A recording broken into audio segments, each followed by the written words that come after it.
नमस्कार। वसई विरार क्षेत्र में अपराधी बेखौफ है, इन्हें कानून का कोई भय नहीं। बड़ी से बड़ी आपराधिक घटनाओं को अंजाम देते हुए वे जरा भी नहीं हिचकिचाते। इसका एक उदाहरण देखने को सामने आया जब 3 दिन पहले कुछ गुंडे व माफिया प्रवृत्ति के लोगों ने मनसे के 2 पदाधिकारियों को धोखे से एक जगह बुलाया और फिर उन्हें जबरन कहीं और ले जाकर बुरी तरह से लाठी और डंडों से पीटा गया। इतना ही नहीं, फिर उन्हें ले जाकर विरार पुलिस स्टेशन के सुपुर्द किया और झूठा इल्जाम लगाते हुए उनके खिलाफ एक मामला भी दर्ज करवाया। किंतु वहीं विरार पुलिस ने बुरी तरह से घायल मनसे के पदाधिकारियों का मेडिकल चेकअप तक करवाना गंवारा नहीं समझा, जिससे कहीं न कहीं विरार पुलिस की मंशा पर सवाल खड़े होना लाजमी हो जाता है। अब सवाल ये उठता है कि दूसरों के न्याय की लड़ाई लड़ने वाले यह मनसे के पदाधिकारी जब अपने ही न्याय की लड़ाई लड़ रहे हों तो क्या इन्हें मनसे के वरिष्ठ नेतृत्व से सहयोग प्राप्त होगा, या यह मनसे के पदाधिकारी लगातार यूं ही दूसरों की साजिश का शिकार होकर यूं ही मार खाते रहेंगे? देखिए हमारी एक विशेष रिपोर्ट। महाराष्ट्र में मनसे की सत्ता नहीं है, लेकिन महाराष्ट्र नवनिर्माण सेना के पदाधिकारी और कार्यकर्ता जनता के मुद्दों को लेकर सड़कों पर संघर्ष करते हमेशा नजर आते हैं और जनता को हक दिलाने का कार्य करते हैं। लेकिन अब कुछ ऐसे मामले सामने आने लगे हैं कि मनसे कार्यकर्ताओं को मारा जा रहा है। एक ऐसा ही मामला सामने आया है जहां पर विरार तुलेंज विभाग अध्यक्ष समीर निगम, महेश कदम व नारायण गाड़ी को उठाकर ले गए और जमकर मारा, जिससे कि वे तीनों पूरी तरह से जख्मी हो गए। और इस पूरे मामले में मनसे का वरिष्ठ नेतृत्व पूरी तरह से खामोश है। नाला सुपारा से क्राइम रिपोर्टर्स टीवी न्यूज़ की एक रिपोर्ट। क्या हुआ था आपके साथ? मुझे विरार में बुलाया गया था। किसने बुलाया था? मेरे एक दोस्त है महेश कदम, उन्होंने मुझे फ़ोन किया था। तो वो उन्होंने मुझे रात को 8:30 बजे के आसपास। कब की बात है? थर्सडे की, गुरुवार की। फिर मैं वहाँ पे गया था। फिर मैं विवाह कॉलेज के यहाँ पे पहुँचा। विवाह कॉलेज के यहाँ पे महेश जी एक रिक्शा में बैठे थे, तो मुझे उन्होंने रिक्शा के इधर आने के लिए कहा। तो जैसे मैं रिक्शा के पास गया तो मेरे पीछे से 7-8 जन आए और उन्होंने मुझे रिक्शा में घुसा दिया।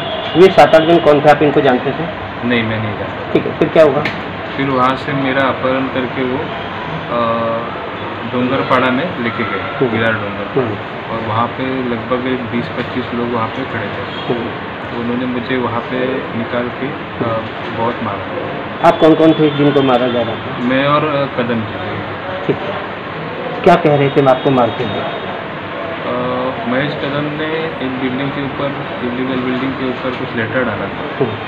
तो उसकी वजह से कुछ तो उनका हुआ था कि आए हम लोग बात करते हैं, कुछ था। उसके लिए मुझे भी कुछ मालूम नहीं था कि क्या बात है। तो उस चक्कर में हमको लेके वो मार रहे थे कि क्यों किया तुम लोगों ने ऐसा क्यों। किस चीज़ से मारे थे? हाथों से मार रहे थे या उनके पास हथियार? बम्बू से, रॉड से, जो मिले उससे। उसके बाद क्या हुआ?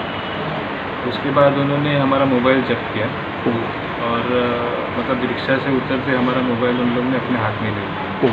फिर बाजू में जो अंडर कंस्ट्रक्शन बिल्डिंग में जो कामाठी लोग वगैरह रहते हैं ना, उनके लेडीज़ के फ़ोटो निकाले आपके मोबाइल? हाँ, हमारे। कितने बजे की बात है ये? लगभग 10:30, 11 के आस, 11-12 के बीच। 8:30 पौने 9 बजे से लेकर के लगभग 11 साढ़े 11 बजे तक लगभग। मतलब ये पूरा वाक़या इतने लंबे समय तक आप वहाँ पे रहे? हाँ, मतलब मैं 9 बजे से इधर से गया तो 10 बजे तक उधर पहुँचा था। बात चल रही थी किधर है क्या है, 2-3 बार वो बात हुई। फिर उन्होंने मुझे उधर लेके गए। फिर हमारा मोबाइल लेके उन्होंने फ़ोटो निकाली और हमसे उधर ज़बरदस्ती मार मार के कैमरा रिकॉर्डिंग में बुलवाया कि हम लोग ये औरत लोग के फ़ोटो निकाल रहे थे करके हमको ये मारे हैं। फिर पुलिस को बुलाए और फिर हमको धमकी भी दी कि अगर ज़्यादा कुछ करोगे तो तुम्हारे साथ तुम्हारे परिवार को भी मार डालेंगे। अच्छा। और फिर हमको पुलिस स्टेशन में जमा कर दिया। फिर आपको पुलिस स्टेशन लेकर के गए? हाँ। कौन से पुलिस स्टेशन? पहले वेस्ट में लेके गए थे, वेस्ट की बिट चौकी जो फ्लाईओवर के नीचे। अच्छा। फिर ईस्ट में नगर पालिका के बाजू में जो बिल्डिंग है वहाँ पे। पुलिस स्टेशन में। फिर आपके खिलाफ कोई मामला दर्ज करवाया? एक एनसी दर्ज हुई यही आपके खिलाफ? हाँ, मेरे और कदम के, महेश कदम दोनों के। आपके खिलाफ एनसी दर्ज हुई, किस धारा के तहत एनसी दर्ज की गई? कौन सी आईपीसी लगाई? आईपीसी तो याद नहीं मुझे, 354 शायद है। 354 ये सब, ये औरत लोग का फोटो निकाला उसका, तो आईपीसी कलम मुझे याद है। ठीक है। उसके बाद आपको जो इतनी चोटें लगी हुई, आपकी ओर से कोई मामला दर्ज नहीं किया गया?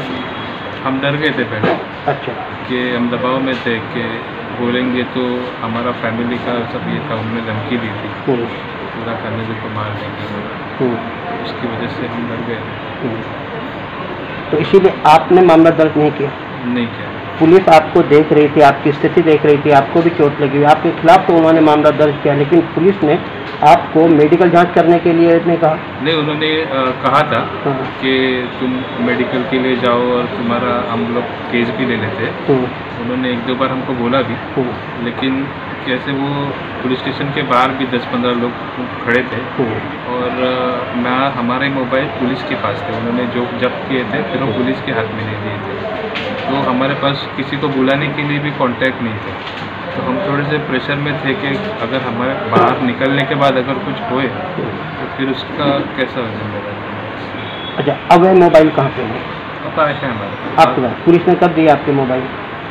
वो एनसी दर्ज हुई, फिर वो लोग चले गए, फिर मोबाइल हमारे हाथ में। ठीक है। अब आप 3 दिन बाद कार्रवाई करवाने के लिए वापस आए, क्या कहना चाहते हैं? किस तरह की कार्रवाई आप करवाना चाहते हैं? अभी क्या थोड़ी जो चीज़ें हुई वो गलती हुई, इसके लिए हमको थोड़ा न्याय चाहिए, न्यायपालिका से। जिन लोगों ने आपको मारा, क्या आप उन्हें जानते हो पहले से? नहीं, बिल्कुल। कभी आपको उनको देखा है? कभी भी नहीं। हमारे चैनल के माध्यम से मीरा भयंकर वसई विरार के आयुक्त सदानंद दाते से आप क्या गुहार लगाना चाहोगे? मैं उनसे कहूँगा कि जो हुआ वो इतना बड़ा चीज़ नहीं था कि इतनी हाथापाई या मारपीट हो जाए। आज मेरा हाथ फ्रैक्चर हो गया, पैर फ्रैक्चर है, मेरा कान का पर्दा फट गया है, पूरे बॉडी पे मार है, और मतलब इतना करने की हिम्मत उनमें आई किधर? तो वो हिम्मत कहाँ से आ रही है, उसकी जांच सदानंद दाते जी ने करनी चाहिए। आपके साथ जो दूसरे थे उनका क्या नाम था? महेश कदम। उनकी स्थिति अभी कैसी है? उनकी भी आँख को मार लगा है, उनकी रीढ़ की हड्डी को कुछ ज़्यादा मार चोट पहुँची है, और बाकी बॉडी पे पूरा मार लगा है। आप मनसे के कार्यकर्ता हो? हाँ। किसी पद पर हो? विभाग अध्यक्ष। और कदम जी? कदम जी ये थे माजी पदाधिकारी। आप मनसे के कार्यकर्ता हो, मनसे बेहद आक्रामक पार्टी मानी जाती है, मनसे के वरिष्ठ नेतृत्व के द्वारा क्या आपको कोई सहयोग नहीं मिल रहा है इस मामले में? सहयोग मांगा है हमने, हम आशा करते हैं कि मिल जाएगा। वरिष्ठ नेता मतलब राजसाल से सहयोग मिलने की आशा। वसई विरार के लोग अभी अनुप्रियता को नहीं भूल पाए हैं। अनुप्रियता वह महिला थी जिसने लगभग 16 वर्षों तक मनसे के स्थानीय पदाधिकारी व कार्यकर्ता के रूप में बेहद निष्ठा के साथ कार्य किया था, किंतु स्थानीय मनसे पदाधिकारी अनुप्रियता की मौत को भुला चुके हैं। अनुप्रियता की मौत एक रहस्य बन के रह गई है। वहीं अनुप्रियता के परिजन अब न्याय की उम्मीद भी छोड़ चुके हैं। वहीं लगातार ये सारा घटनाक्रम, ये सारी परिस्थितियां मनसे के स्थानीय पदाधिकारी व वरिष्ठ नेतृत्व को आरोपों के कटघरे में खड़ा करने के लिए काफी है।